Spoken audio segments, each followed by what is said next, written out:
stuff, and that was back in 2021, 2020-ish, around COVID time.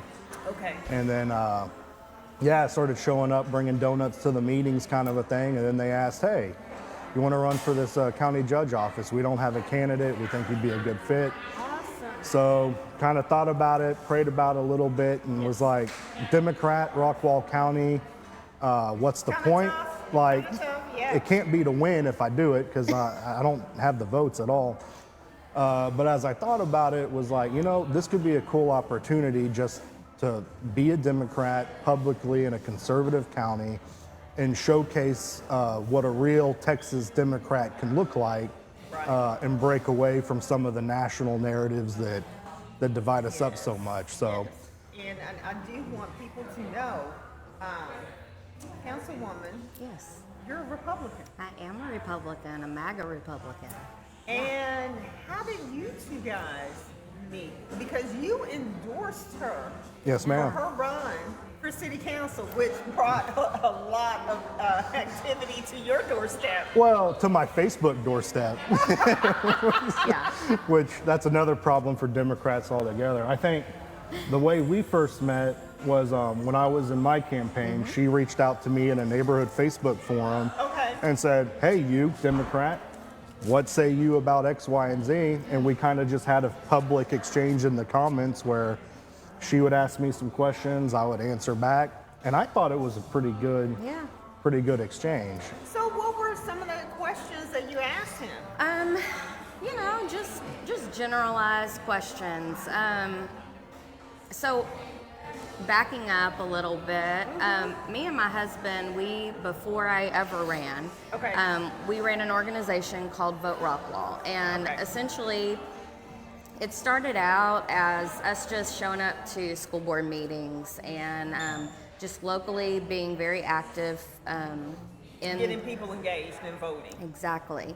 And so we did that for a little while, and then it started to expand a little bit further, and then we started vetting candidates. So we wanted to look at the candidates that were running, and we would vet them, and then people would reach out to us and want sample ballots before going to the polls. So we would send out these sample ballots with our recommendations for who was the most conservative candidates that were running, because for us, that's our goal. And so everybody who would run, we would either interview them or whatever the case may be. Now I knew that he wasn't going to be the conservative candidate, but I still wanted to ask him some questions, and so I gave him a fair chance to be able to answer those questions. So I asked him the same questions that I would ask anybody. What's your stance on, gay marriage, on abortion, on, taxes, on gun rights, anything, just the bullet points, the main bullet points. And so, he was able to answer those questions honestly, respectfully. We had a nice exchange, and, I didn't think anything of it, and he didn't think anything of it either. But when it came time for me to run,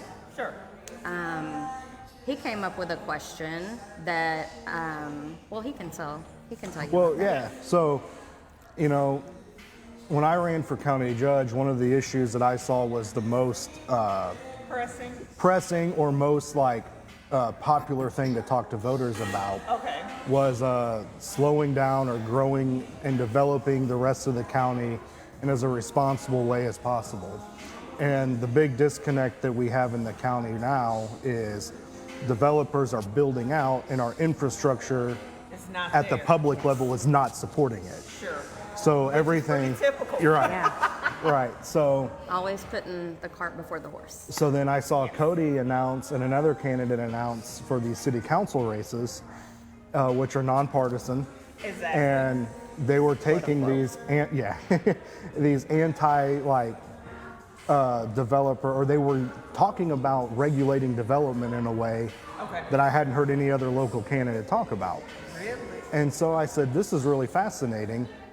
And I think I made a public post about it in a local Facebook group saying, it's so glad to see candidates like Codi and so running for office locally on this issue. And then she messaged or commented on it and said, I would love to talk to you about it. So then we said, okay, let's have a lunch. I mean, but really, shouldn't it be about what we need as people, the issues? Yeah. That's what we thought. Well, that's exactly what we thought. And when we, But you found out differently.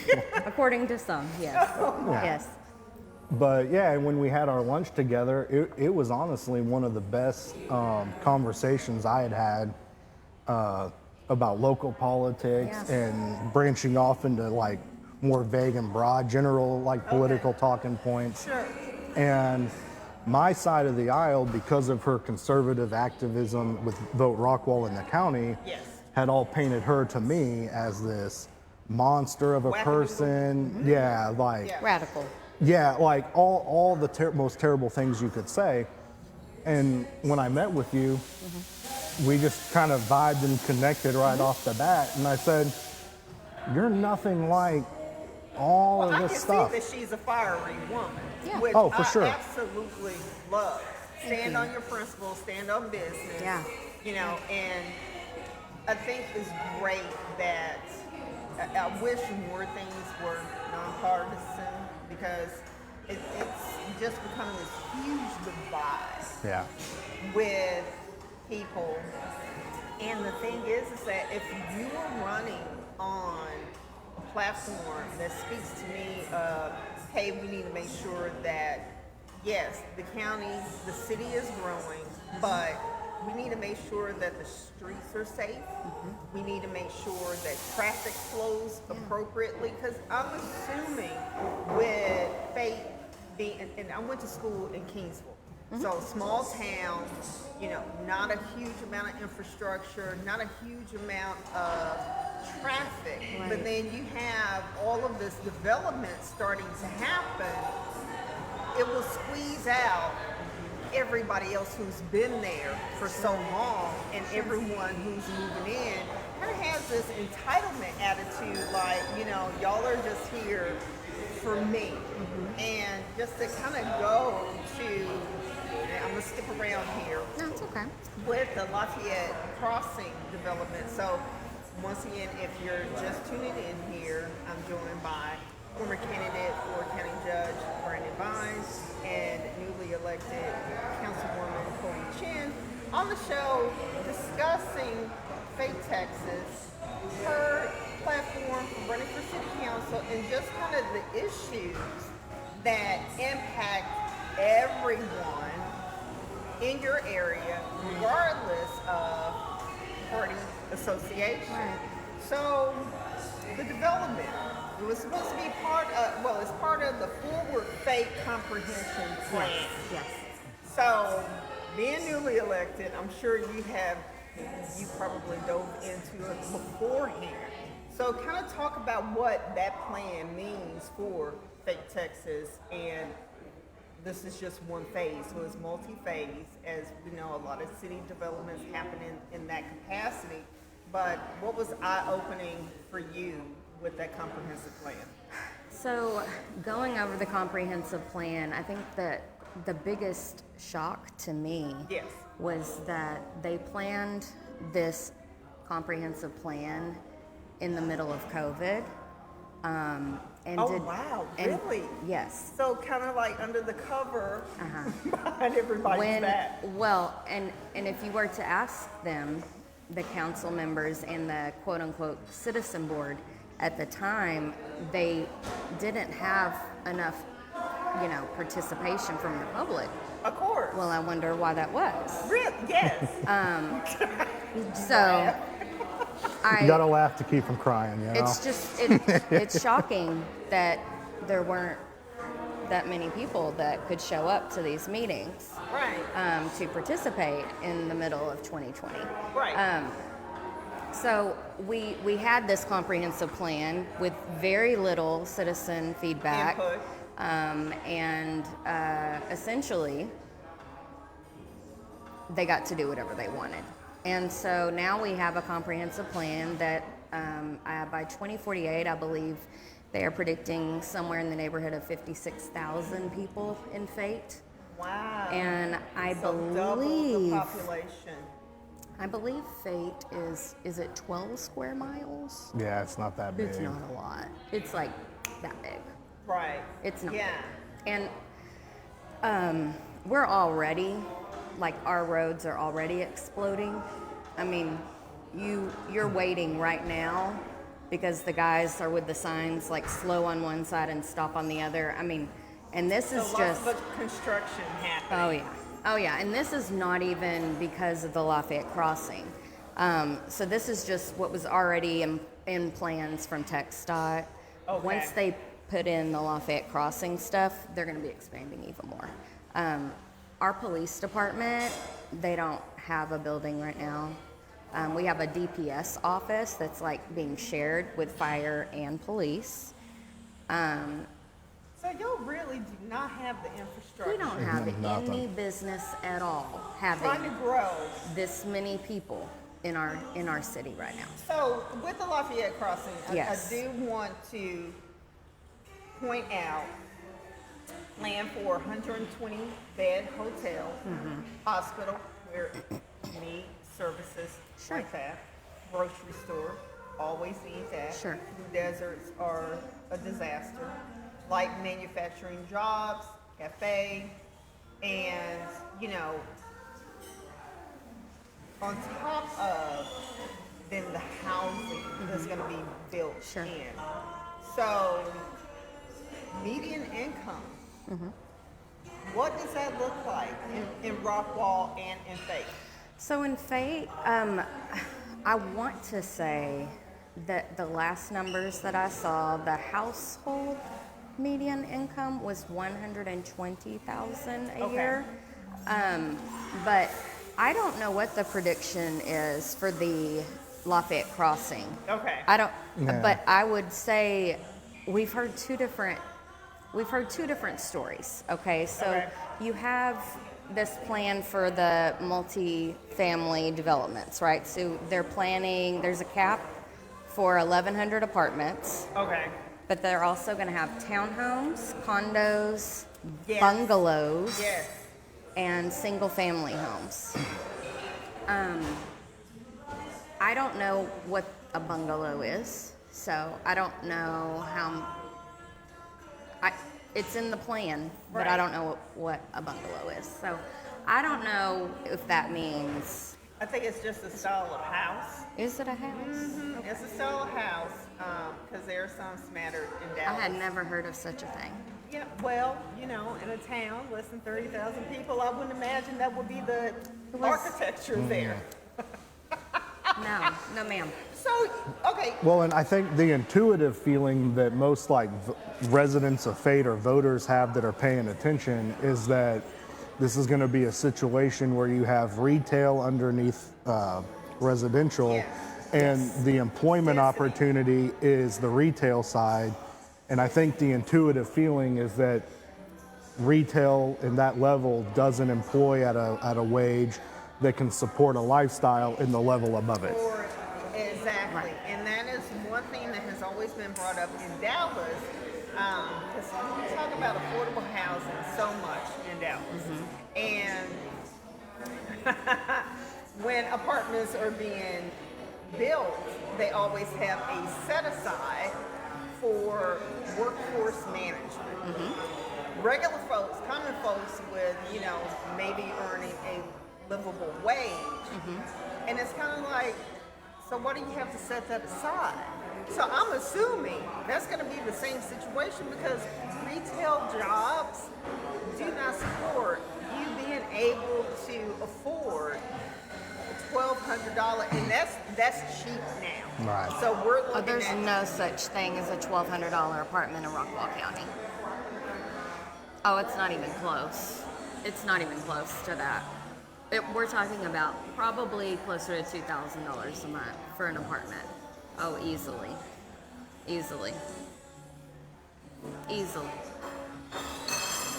So that's You what see I'm my saying. face, I'm I know. sorry. I Yeah. understand your Emotion. face. And Yeah. so this is what I'm saying. So when we're being sold a bill of goods that do not make sense. So on one hand, they will come and they will say, these are going to be luxury apartments. And these are Because you have some people that are like, well, we don't want apartments, going to bring down the value of our homes. And so Right. they'll say, well, these are going to be luxury apartments. And then on the other hand, they're going to say, well, we have to be able to, give people a starting point in life. Right. And so they'll say that. Well, is the starting point a $2,000 apartment? It's not. Please try to explain to me how that's How? going to be a Right. starting point. I was a poor 20-year-old once. I never could have, in a million years, started at $2,000 a month. Right. I Right. would have been traveling to Garland or Mesquite if I Right. would have lived in this area. Sunnyvale. Right. Yeah. Yes. It would not have been Fate or Rockwall, not even Roy City, because it's just too expensive. And there's no jobs there that are going to support that. So there is a plan. There is and we don't know what it's going to be, but there's a section of Lafayette Crossing called the Innovation Core, where they're going to try to have like a technology park. Oh, of so some that's the light sort. manufacturing jobs. See, you said manufacturing. That's what I read. Okay. Yes. I was told technology. You may know more than me. Because I sat in the presentation, Right. but that was the sales pitch. Okay. What you read might be what is really going on. So I don't know. It may just be a factory for all I know. I don't know. And you're a sitting council person. I am. Well, and But I think I've only been that way since Monday, so forgive I know, me but for still. not knowing all of it. No. It's fine. I'm still I was asking a lot of questions. Watching your election to see if she was going to take it. Yes. And part of our discussion, I was like, okay, so we can have you on after you win. And you're Yes. like, I'm praying. I'm like, claim it. Yes. So, go ahead, Brendan. And It's the first time you've ever had somebody pray that was a Republican for their for their election. Yes. But I appreciate that. so, just people now, and y'all are new. Yes. I think I've had more Republicans on the show Really? than I've had Democrats. That's awesome. that doesn't surprise me, honestly. And so, I like that. because I know the majority of the judges, and grant you, in Dallas County, they are Democrats. But I don't care. If you're in the role, I need you to talk about the role. Sure. If it's an issue, talk about the issue. Yeah. Because I even did a show at Caddo Lake Okay. and experiencing some of the same things.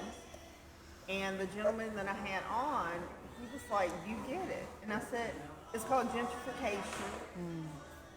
And it happens no matter where, no matter who. And I thought it was just our neighborhoods that would get gentrified. Yeah. No. It's everywhere that the value of the land is on the relatively low side, where it can be exploited for a huge gain. Yeah. And unfortunately, it sounds like that's what you guys are experiencing. Yeah, the guy that came in, Mr. Yu, he is from San Francisco. He's a Chinese national, and we don't know anything about him at all. And they just kind of, we don't know why he's so interested in Fate, Texas. How did he get here? Where did he come from? It's just odd, right? You come out to Fate and he's owned this land for 15 years. Out-of-state investors. Yeah. Well, and I think that's like this election cycle and all the drama that surrounded it. Like, to me, the most fascinating question for this whole campaign cycle was, who should have a say in your town's development? Yeah. Right. Should you look at development as a profit loss opportunity? Yeah. Or should you look at development from the standpoint of the existing community and what the existing community thinks its needs and demand is for services and storefront or But residential? to borrow a phrase that she said, being sold a bill of goods, Well, there you go. Because that is always the talk. Even in Dallas, for me, and with my district, basically in Dallas, and those that live in Dallas know, it's the tale of two cities. Anything south of 30 is a stark contrast between that and North Dallas. And it's just sad that we live in a place where everything is monetized for profit. Right. And those of you all who have lived there, started your families there, you know, you were raised there yourself, you're looked at as, I need to get you out of here kind of deal. Because I'm sure your property taxes have exploded. Oh, yeah. But they keep reducing the rate, right? Yeah. So, and How's that working out? well, and I think that's what makes local politics so exciting and fun to talk about, because it's the first level where you actually get to see return on your tax dollars. Yes. So the existing council that we've had and the mayor and prior before them, they view everything as, well, as long as we just reduce your tax rate, we did our job, right?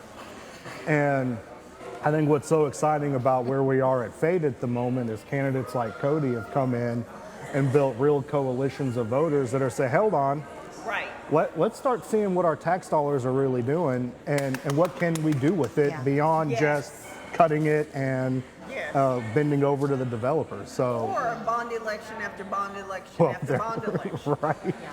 And we're about to have one. And because there's no way around it, we don't have a police and fire station. Right. And we're just building. And we, right now, at our capacity at 27,000, don't have enough police officers. We don't have enough fire trucks. No. And we don't have enough tax dollars to just pay for it outright. So we've got to have a bond election for them, and it stinks. Yeah.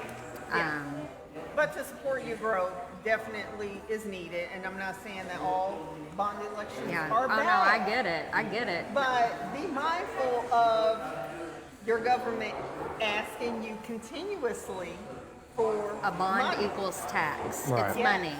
It's your money. Yes.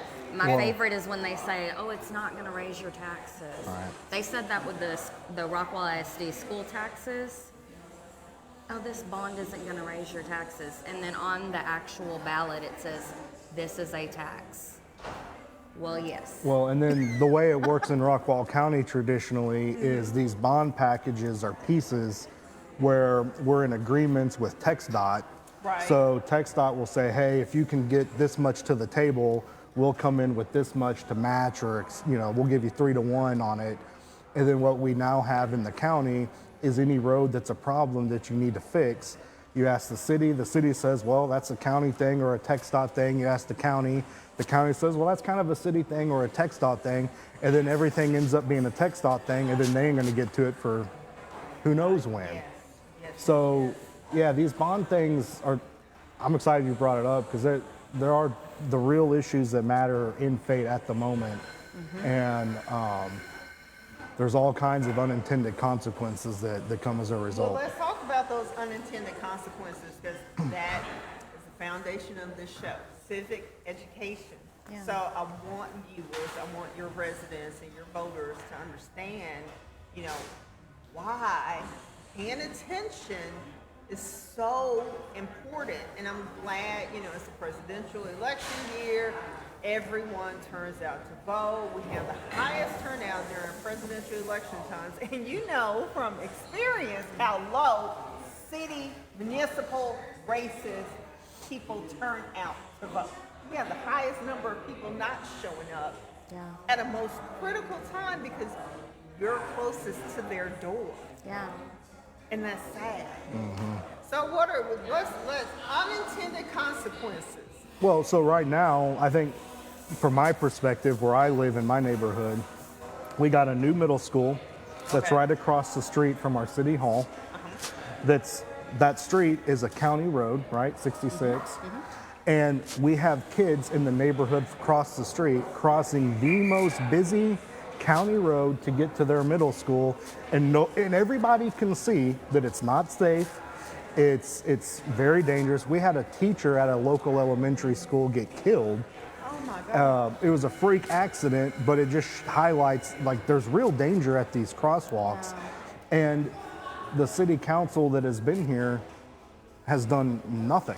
And if you bring it to their attention, it's, well, hey, you know, it's a text dot thing. I don't know, you know. Oh my gosh. And it's like, well, your city hall is right there. Right. And the middle school is right here. Yeah. Right. So somebody just needs to do something.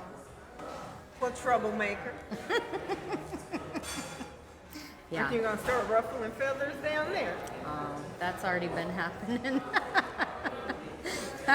That's been happening. I'm sure there were people that said, "Oh my gosh, here she comes my goodness. with the flaming red hair, Yes. with the Red Brigade," Yes. which I absolutely thought was fantastic. Yes. Oh my gosh! So Love the Redhead Brigade. it is clear Rockwall is not ready. No, they're not. They're not. And you know, Well, you know, it's- but the voters are. Oh yeah. That's the important part. Is Yeah. the voters are, but and I called y'all's county judge Oh yeah. Frank to knew, come huh? on the show to talk about the explosion Yeah. along with Kaufman. So far, I haven't gotten any tapes on setting up a date to come on. So here's your time to agree to come on the show. Come on, Frank. She's a nice lady. I'll send Frank a text. Frank was my opponent when I ran, and He's a good guy. when he was running, he was going up against an incumbent Yeah. Okay. on the Republican side. So his election had a lot of stakes to it. And I told him before that that election happened, I was like, man, like, you're such a good guy, like, please win this thing so I can just kind of, like, I'm a Democrat, I have no chance. So if you can win yours, I can sleep better at night knowing that the Right. county's in good hands. And Frank, like, if you ever get a chance to talk to him, he's sharp. Well, I welcome that. Yeah, he's a good done guy. a really good job regulating developers, honestly. Okay, great. At the county level, you know. Okay, And he okay. was city council for Heath beforehand, and they did a really good job in Heath of, you know, doing things like making sure that lot sizes were kept big, and so houses aren't on top of each other and things of that nature. Because density is being pushed Yes. left and right. Yes. And not everywhere needs to be dense. That's what the big cities are for, I thought. Because if you live in Fate or a city like that, part of the appeal is that it's not big city. Yeah. And so what were some of the things that were put in place to check the developers? Because they will do whatever the elected officials will sign off on. And well, now it is called gratuity for elected officials to get Yeah. money after the fact for campaign promise. Yeah. Well, they will do whatever is in the comp plan. Okay. And so for us, they're trying to follow the comp plan. And that's where our problem lies, is that comp plan was made in a time in which the citizens did not have any kind of input at all. And so, you know, my goal is to continue on about this path where we are, you know, we have 3 seats possible coming up in 2025. We have the mayor's seat that's coming available. We have 2 city council seats that are going to be coming up available. Okay. So, you know, we are actively trying to find citizens that are getting engaged and that are willing to serve as well, that are like-minded. And if that happens, then we can make a lot of changes. You know, Great. right now, we're not enough to change a comp plan or to revisit that issue, but we're hoping to be able to do that, because right now we can't stop the developers from coming. that's their beacon. They're looking at that and they're like, oh, we have something that can fit that. So they're presenting us plans based on that, and we're just going to have to keep rejecting it. But we may not have enough votes. That's the disappointing part. So that is sad, and that's why I tell people, elections have consequences. yeah, they do. Whether you're for the team that is in place that's doing what they're doing, or you want a breath of fresh air and have new. And I love, because I'm a Gen Xer, and we're called the sleeping giant generation, but we wake up, we are ready to, claw things out, because we were still brought up in that mentality that you look after your neighbor. You take care of everybody. And I know just with Dallas, just seeing, more people moving in and all these luxury apartments that are even getting to a place where monthly is difficult to afford if you make six figures. Right. Yeah. And I can only imagine with faith that you have people, the majority of your population, being able to spend more than 50% of their income just on housing, which to me is a ridiculous notion, because I remember $500 a month rent, and I was trying to find a roommate to split that. Yeah. Yep. So, the jobs. I do want to go back to that, because, of course, disconnect from what I read, light manufacturing, and you're told IT. Yeah. So, who's coming in? We don't know. As far as big companies to that area. Well, and I think that's the issue with developing and how it's regulated at the state level in Texas, is once a developer gets the green light, they've got these variances that they can, there's the plan that they sell you, and then there's their accepted amount of variance on the back end. Yep. And so what they sell you doesn't have to be what they actually do. No. So when it comes to job creation, I don't know. I look at the economy right now. It's 2024. Manufacturing? I know. Really? In a non-manufacturing city? Area. Yes. Okay. Maybe we're going to be connecting the next. Well, I know semiconductors are dead because of AI, but tech really is the Austin San Antonio corridor. Right, and you're not going to compete with that. No. It would make sense to try to figure out, if you're thinking about the economy in the future, figuring out ways to connect people in their existing area to the internet, Right. and giving them access to e-commerce markets, and finding a way to tie that into the city. That might be good. So but do y'all have an issue with internet access in well, Rockwall? what we have is We every well- neighborhood gets about 2 internet choices. That's it. Yeah. Two? Yeah, The same. but it's a free market. But only two. You get 2. Yeah. Spectrum and AT&T? That's it. What do you know? Do y'all have fiber? No. Allegedly, We do not have I do. We don't have fiber optics. You have fiber optics? I was told that I did, but I don't feel like I have it. Oh. And I'm not have technically fiber, savvy enough to know the difference. and I'm in South Dallas, near the Fair Park. Okay. Okay? And it's not true fiber. It's not fiber directly to my house. It's shared fiber. Although I'm paying a price tag for fiber. Yeah. So it's very interesting that you all have the same two choices. Because there's Frontier, there's Verizon, and Verizon was the first one to come out with fiber optics. Interesting. And internet is a utility bill that everybody has to have pretty much. We have to have it. Yeah, you can't exist today. You can't do nothing. So, my wheels are clicking. Okay, because I'm thinking jobs, and you're gonna have all of this great fancy housing that's being put in place, and not just houses, just homes. Period for people. Watch out for warehouses and being sold warehouse jobs, because that's all that we're getting in Southern Dallas County. Yeah. or warehouse shops. Nothing wrong with them. Right. But that can't be your only opportunity that you're giving your young people Right. in your community, in your area, as a means of still not being able to afford the so-called American dream. So, yeah, be weary of workforce development because it's coming. Yeah. Yeah. Well, and unfortunately, whatever variance requests or regulations they had, requirements that they had, they've already been put in place. Yeah.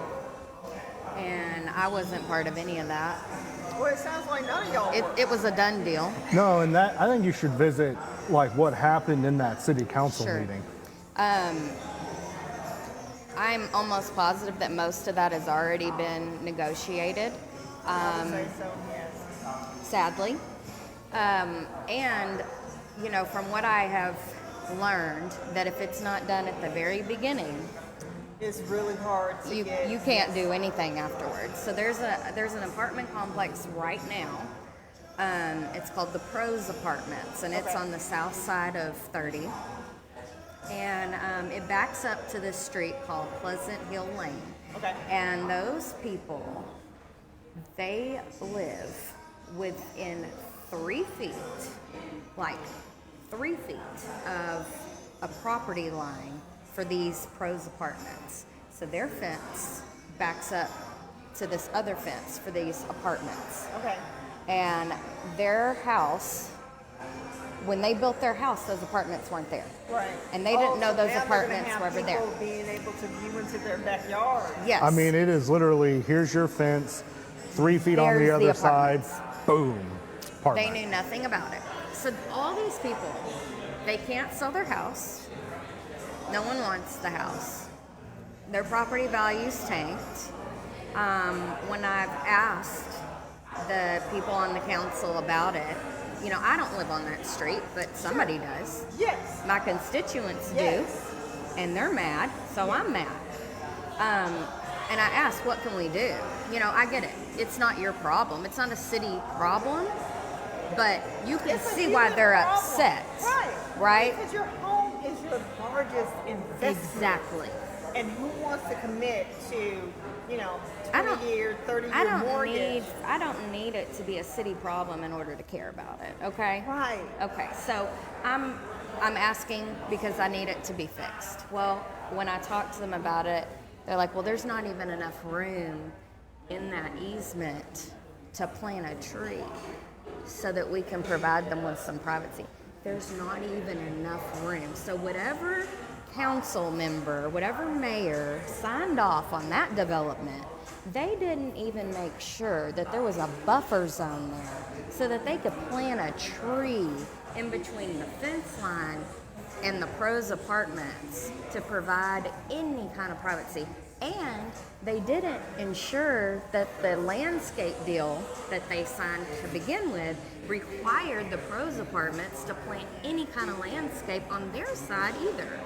And so whenever I sat down with the city manager, I said, I want you to know that if that same BS happens with the Lafayette Crossing, I'm gonna throw a fit.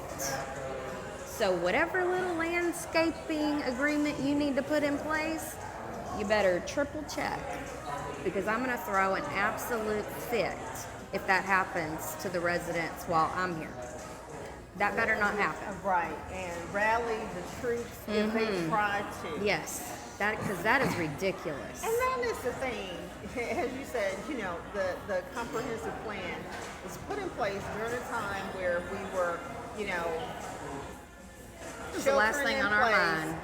you know, trying not to get sick, protecting, you know, compromised family members or high-risk family members, so they, But you they know, sent out letters. and we all know how much people read. And you wake up and find all of this change Yeah. No. happening. Yeah. Go ahead, Brandon. Well, and so then when they actually held the vote to rezone that plat for this development, people got onto it and I think we had, was it, you said 100 people? Yeah, it was like 100 So people. 100 people showed up to a city council meeting, which for Fate, that's a out Never the door, happened. that's a Standing big room crowd. And so then, of course, like what they did was instead of allowing the public comments to be at the beginning, they made everyone wait 4 hours. Was it 4 hours? It was 4 hours. To make people leave. They were Right. Yes. They wanted them to leave. Right. Yes, ma'am. Ooh, but stick to your guns. Oh, we baby. stayed. So, do you remember how many people actually commented and spoke out against it? The number 61's in my head. I don't know There if was a that's lot. right. It was a lot of people. And the only person that was for it was like the developers, right? The developer Yeah. and then the former mayor. And the former Warren mayor. Legacy. Yeah. Yeah. Okay, so you're just tuning in. We're learning how similar problems are across communities, regardless of political association, ideology. The little person, the commoner, is being pushed down. Yeah. Foot on your neck. Open up your pocketbook. To me, it just constantly screams money grab. Yep. How can I get this out of you? And they play for the long game. Yeah. So I'm joined by Brandon Vines and Councilwoman Codi Chinn to discuss Fate, Texas, and the development and growth that is happening in Rockwall, Texas, in Rockwall County, Texas. And it's disheartening, but I am glad to hear that your citizens are not taking this land down. No, they're not. No. And I think in that meeting there was one city council person, the incumbent that Yeah, the one is I no longer here. took out. She spoke just so poorly towards the people that were actually there. That it Did was- she forget who elected her? That was the night she lost the election. Yeah. She scolded. She went on a tirade and scolded that audience. Who was she Yeah. getting paid by? Because obviously Well, she didn't that care about the right, and it's not the and I'm city sorry. council, Right. so Because I ran with a group of people that, you always have to follow the money. right. Yeah. And she demonstrated that she was following the money and Right. not. And then they had the audacity to refer to these 60 people, or there was 100 plus there, that were all there to oppose this thing, and call them a vocal minority. Yeah. And basically, they had already baked into their decision making that Gaslit. if you show up to a city council meeting and you don't have our ideas in your mind, you're a minority. We don't have to listen to you. So people, I beg of you, it behooves you as a commoner, as an everyday person. I get it, we're so focused on our jobs and raising kids and just trying to enjoy life as much as we can. But there are people banking on you not paying attention to what's going on, and you will wake up with a comprehensive plan for your city that you didn't have any input on. And then it becomes a war to get things changed. And you're looked at as a problem versus how can I serve you? The first city council meeting that I ever went to in Fate, that's when I decided I was running because Good for you. I was threatened to be removed by the police, by the mayor. I call him King David. And that was all the motivation I needed. I just said, oh, Okay. I can only have my 3 minutes, but I'm going to get more than that. Yes, ma'am. Yes, ma'am. So, Show them. yeah. I love And- it. Yeah. Oh my God. I want to be clear because, I want to brag on Cody some here because, the election turnout that we have in these May City Council elections for Fate maxed out in the last year election cycle at 1,000 votes. And she increased turnout and the other candidate working together by 50%. Yes. The runoff, like, so the last runoff we had, the total number of votes was 491. This runoff, we had over 1,500 votes. Yes, y'all did. And yes, so y'all what is that, triple? Yeah. I tripled it. And I was just so proud of that. And I didn't get all those votes, did. Of course. but I like The fact that I feel people like turned yeah. out. Yeah, I mean, people didn't always like my methods because I'm rowdy, right? And so, but I feel like sometimes you have to be rowdy. Sometimes You have to shake the trees. I don't know how to be any different, and I'm not. I don't know what you would call it, traditional. I'm not a politician, and I tell people that all the time. You know, I'm really an activist that kind of just accidentally fell in to the politician role, right? And I don't want the power or the authority. That's not really what this is. This is so different because I'm used to it, and you know it too. That the Democrats, they're the activists, they're all that's wrong with this country, and here you are saying that you're an activist. You fell into being the politician because you didn't like what you were seeing. That's right. How are people in your party receiving you? Well, not all of them are receiving it very nicely, but I just smile real pretty. And flip your hair. That's all. I give them a little white girl hair flip. That's all I do. That's all I do. And maybe an occasional God bless your heart. I do. I give them one of those. Yeah. For everyone who's Southern, we all get that. Yes. Love it. So this is what we all dream Yeah. for. And I know in my community, municipal elections, we may turn out 1% in my precinct, 3%, 5% during presidential elections. Well, no, I take that back. We'll get up to 45, 47%. But municipal elections is poor, and people complain about city council, and I'm like, well, you don't show up. People, you have to show up. She is proof that you don't have to be part of the establishment. You can stand on principles that speak to everyone, Yeah. because everybody is impacted by what's going on in Rockwall, and your city is having to deal with and manage more population coming in, more cars, more traffic, and you all see the dangers that are coming without having the proper infrastructure in Yes. place. Yeah. And that exceeds party lines. That does. And if we're being honest, this isn't about left and right, Democrat, Republican. This is about the ruling class versus everybody else.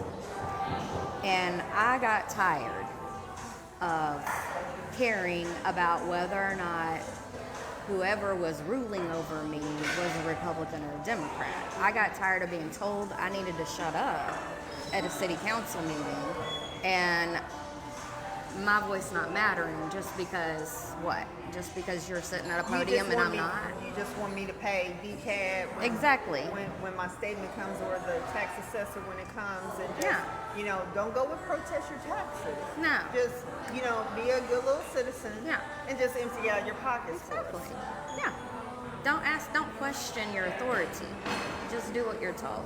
So I do have a question about faith. Sure. So I know here in Dallas, we put a cap on property values as far as our elderly and disabled. So those that have an exemption for a particular dollar amount, they're exempt to help with the burden, because you can pay off your house and still lose it here, which is mind-boggling.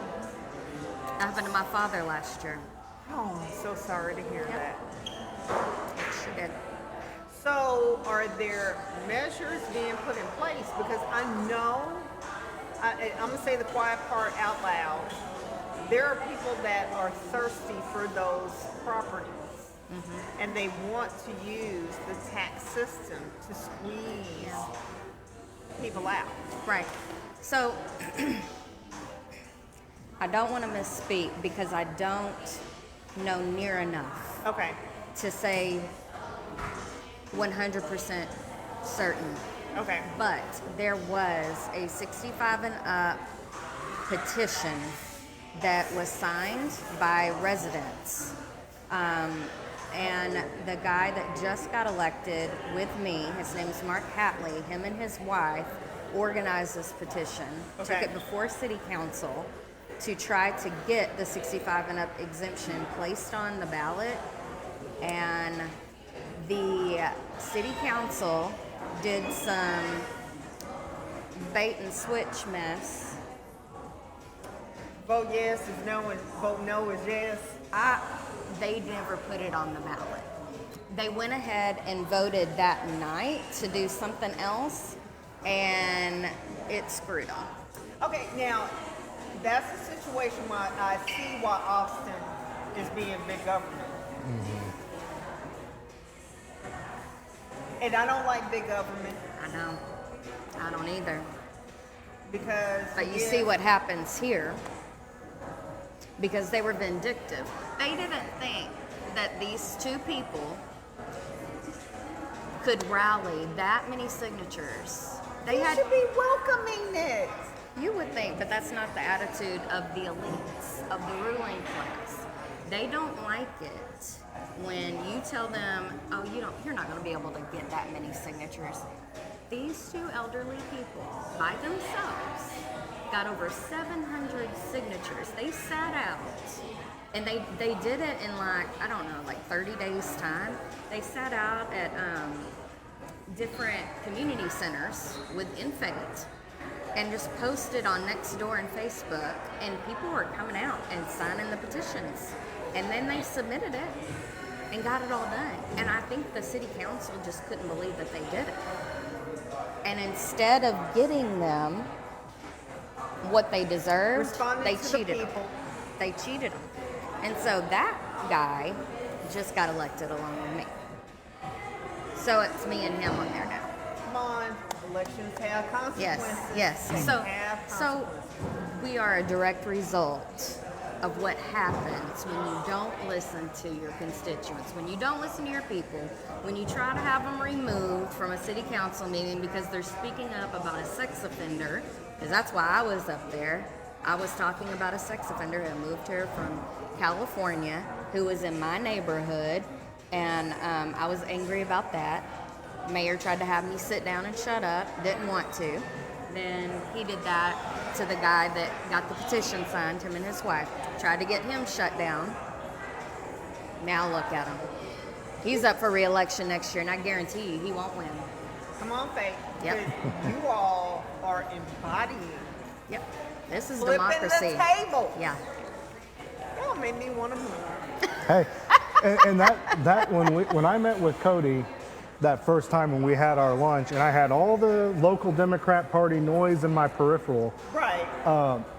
You probably know a little bit. When you meet and get in these political circles, especially in the party levels, like there's so many weird egos and people in it for. It's not driven by the commoners. It's all the wrong reasons. It's all the wrong reasons. And when I met Cody, and I was like, I mean, it basically came down to this: are you for real about this stuff?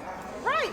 And she was like 100%. And I kind of saw how she is just as a person with the internal fortitude to take a stand and take some heat. Yes.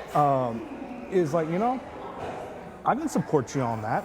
And it's been a fun ride. And I give Cody all the credit in the world because she went up basically against 3 establishments in this campaign. My local party, so our county chair, right, issued a statement after my endorsement of her. This is a nonpartisan election. The party's not going to do anything to endorse candidates. We're going to maintain neutrality. And then at the same time, got a Democrat to run against her. And then on that Democrat's candidates' contributions forms, who's given the biggest contribution? Our county chair. Yeah. So she lied to the public about her involvement. got involved in the most powerful way that she could, Right. gave this candidate access to all the local Democrat Party infrastructure while claiming publicly that she was neutral. So she went up against that, and then our city council got involved with a PAC, and they were using a political consultant paying money to this PAC to run against her too. Yeah. And the political consultant is a Republican precinct chair.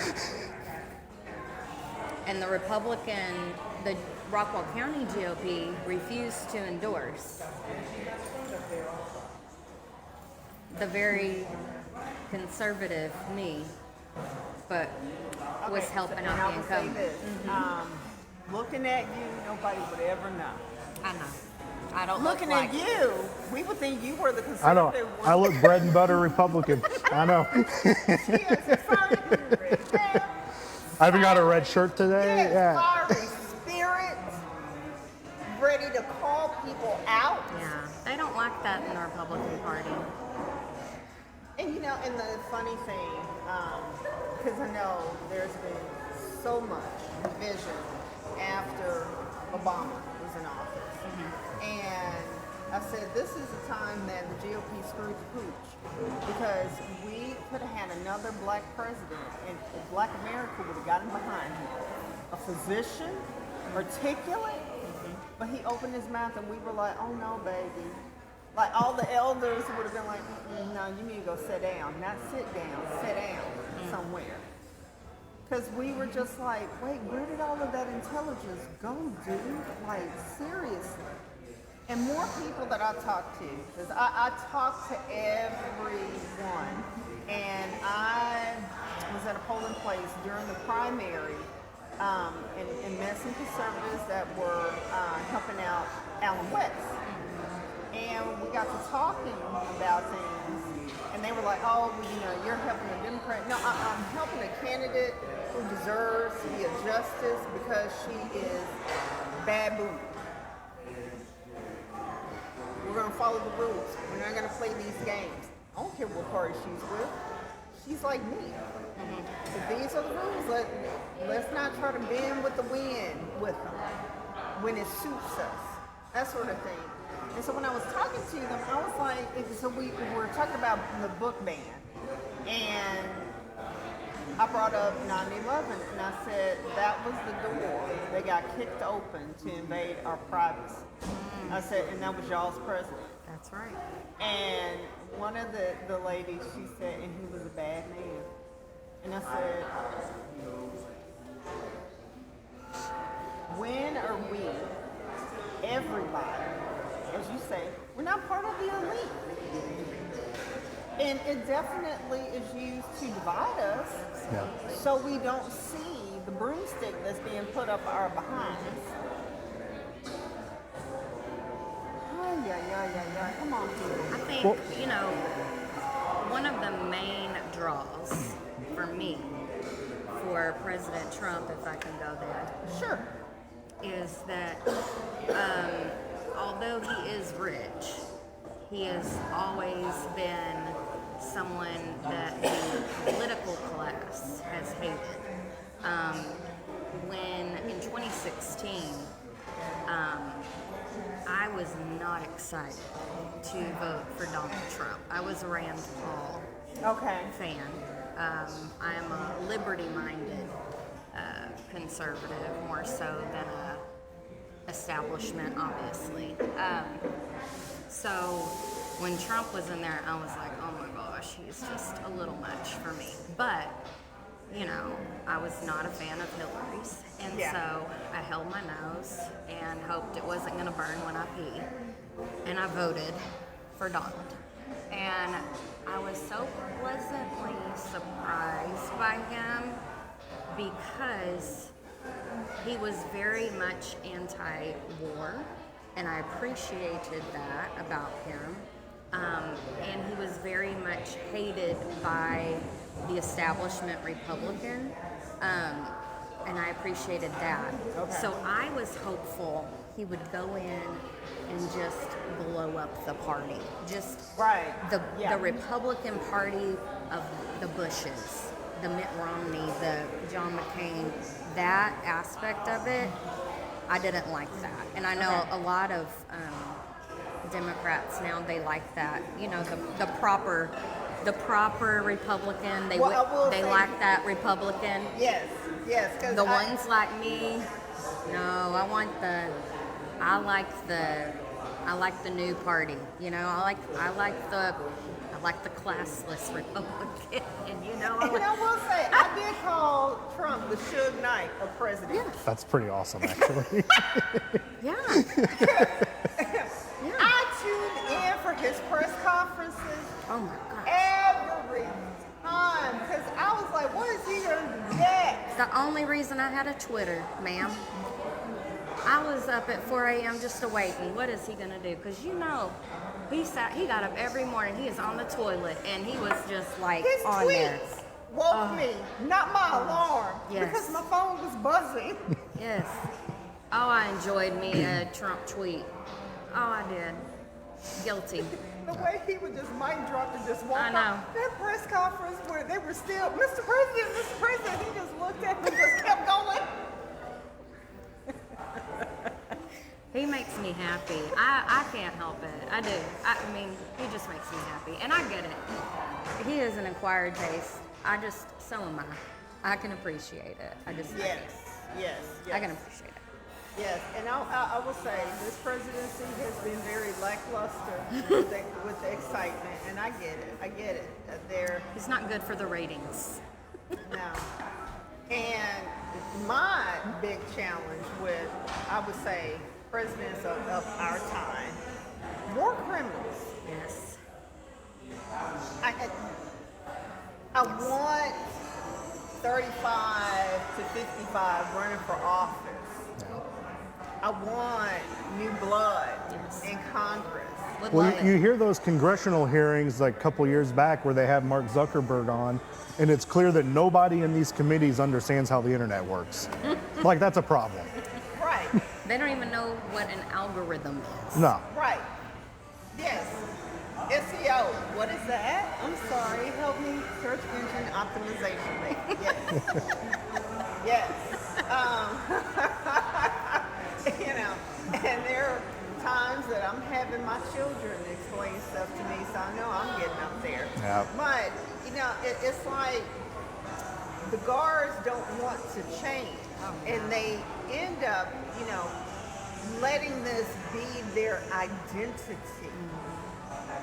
It was never intended to be that. No, at all. Well, politics. Go ahead. Politics is always supposed to be local up. Yeah. Like, if it's in its healthiest condition, it's local up. And then what that means in a two-party system is that if you have a Democrat in Rockwall County or in Dallas County, the Republican opponent, they should be pretty close together. And what we've done instead in Texas is we've let New York Democrats and California Democrats tell Texans how to be Democrats. And we've created a political environment where Democrats have been really good at losing elections for 30 years. Yes. And, you know, until we come to terms with that and get with our Texas identity of who we are as Texans first, and then who we are in our local community first, as a Democrat, and be a Democrat in those bases and those terms, all we're going to end up doing is dividing up that popular group up. One side over here over book issues that don't really matter, and one side over here over another issue that don't really matter. And when all the real stuff that does matter is just going right through under the rug, Yep. and you don't see until you see it. Yeah. And then it's too late to change. So, my viewers, I would ask that you support our new councilwoman in Fayette, Texas. She's shaking the trees. I'm all about shaking the trees, flipping the table, instituting change that we the people get the benefit from. Not the ruling class, not the elites. No. And there are more of us. There are. Okay, so we're talking about history and, you know, all of the uprisings that we've had. It's more of us. It's more of us. It's more of us. It is more of us. They may have the concentration of wealth, but there are more of us. And they cannot have and keep that wealth without us. Yeah. And you can do that. You can turn things around following the rule of law. Yep. Yes, you can. Yep. And I tell you what, that really gets you in trouble when you play the game back home. Yes. So, oh my gosh, we could go on all day, and I love this. So, I appreciate you bringing, Well, yeah, thanks for having us. yes, this topic. You guys coming on the show again, open door. Any issues going on? Come on back. I always like to do contrasting, so definitely we'll do some of that because small town and you're getting ready to start experiencing the headaches of big city Yeah. with development. So I hope you all are able to maintain some of your charm Yes. in your city. Yes. Because that's why y'all are there and you like it. That's right. That's right. And we're throwing around those ideas. I've been trying to work with the Rockwall Historical Foundation and the city manager and trying to just throw around some ideas how we can kind of keep what makes fake fake. Yes. And bring modernize it at the same time. and bring in outside revenue because really that's how we're gonna keep property taxes low is by building up the commercial and the retail Yes. and bringing in the outside money Yes. from people that don't live in Fate, you Right, know. So right. that's our goal, but we don't need any more people. I know that's the common theme here in Texas. We're full, but Yes. it's true. Fate Yes. is very tiny. Yes. Don't move there.